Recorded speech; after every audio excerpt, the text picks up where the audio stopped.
భయ 2022లో నెట్ఫ్లిక్స్ ఒక cinema release చేసింది.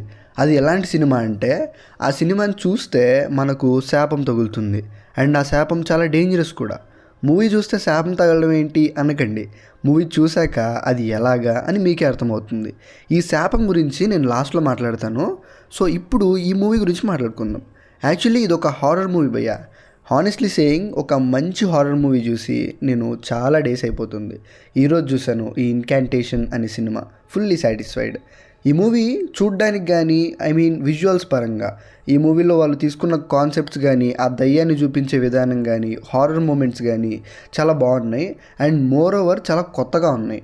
వాడే మూవీ మ్యాన్. ఖచ్చితంగా చూడండి. యూ హ్యావ్ టు వాచ్ అంతే, ఇంకేం మాట్లాడకండి. ఇలాంటి సినిమాలు చాలా రేర్గా వస్తాయి. సో చూసేయాలి, మిస్ చేయకూడదు. యాక్చువల్లీ ఈ మూవీ ట్రీట్మెంట్ అంతా ఒక డాక్యుమెంటరీ స్టైల్లో ఉంటుంది. చూసేటప్పుడు కూడా ఒక డాక్యుమెంటరీ చూసిన ఫీలింగ్ వస్తుంది మనకి. స్క్రీన్ ప్లే అయితే మామూలుగా ఉండదు. ఎక్కడి నుంచి ఎక్కడికి జంప్ చేపిస్తాడో తెలీదు. అసలు ఎలా వచ్చింది సార్ ఆ థాట్, ఆడియన్స్కి శాపాన్ని ఇచ్చేద్దామని? సరే భయ్య, మూవీ కాన్సెప్ట్ ఏంటి, అప్రోచ్ ఏంటి అనేది డిస్కస్ చేద్దాం. ఫస్ట్, ఈ మూవీ చైనీస్ లాంగ్వేజ్.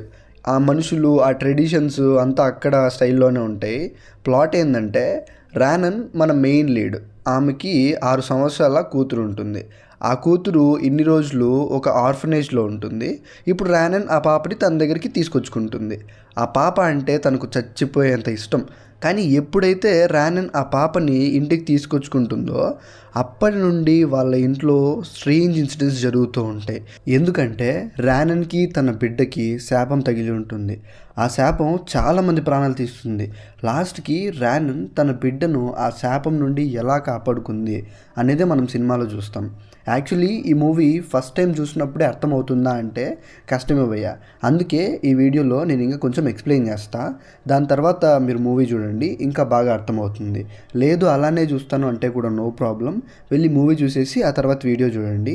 లేదు పర్లేదు అంటే వీడియో కంటిన్యూ చేయండి. యాక్చువల్లీ రానన్కి తన బిడ్డ పుట్టకముందు తను తన బాయ్ ఫ్రెండ్తో కలిసి చైనాలోని ఒక ఊరికి వెళ్తుంది. ఎందుకంటే దయ్యాల గురించి ఆమె యూట్యూబ్లో వీడియోస్ పోస్ట్ చేస్తూ ఉంటుంది. ఆ పని మీదనే ఆ ఊరికి వెళ్తుంది. అక్కడ చాలా అంటే చాలా తక్కువ మంది మనుషులు నివసిస్తూ ఉంటారు. ఆ ఊర్లో ఉండే వాళ్ళు చేసే పనులన్నీ దేవుడికి, అంటే వాళ్ళు నమ్మే బుద్ధిజంకి ఆపోజిట్గా ఉంటాయి.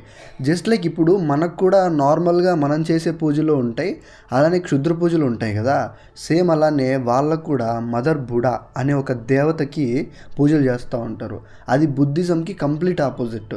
ఆ దేవతని చూస్తేనే భయం వేస్తుంది, అలా ఉంటుంది ఆమె. సో అలాంటి ప్లేస్కి అనుకోకుండా రానన్ వెళ్తుంది. వాళ్ళు చేసే పనులు చూస్తూ ఉంటే భయం వేస్తుంది భయ్య. అలాంటి స్ట్రేంజ్ ప్లేస్కి వెళ్తుంది ఆమె. ఇప్పుడు రానన్ ప్రెగ్నెంట్ అప్పుడు ఆమె అక్కడ ఉన్నప్పుడు. సో ఇప్పుడు ఆమె చేసే ఒక పని వల్ల తనకి తన బిడ్డకి శాపం తగులుతుంది. ఆ శాపం మీదనే మూవీ నడుస్తూ ఉంటుంది. చాలా ఇంట్రెస్టింగ్గా ఉంటుంది. ముందుగానే చెప్తున్నా, డాక్యుమెంటరీ టైప్ ఆఫ్ మేకింగ్ ఉంటుంది కాబట్టి మూవీ కొంచెం స్టార్టింగ్లో బోర్ కొట్టే ఛాన్స్ ఉంది. కొంచెం ఓపికతో కాన్సన్ట్రేట్ చేసి చూడండి. క్లైమాక్స్కి వచ్చేసరికి మంచి మూవీని ఎక్స్పీరియన్స్ చేశాం అనే ఒక ఫీల్ పొందుతారు. యాక్చువల్లీ 2005లో జరిగిన ఒక రియల్ లైఫ్ ఇన్సిడెంట్ని బేస్ చేసుకొని ఈ మూవీని తీశారంట.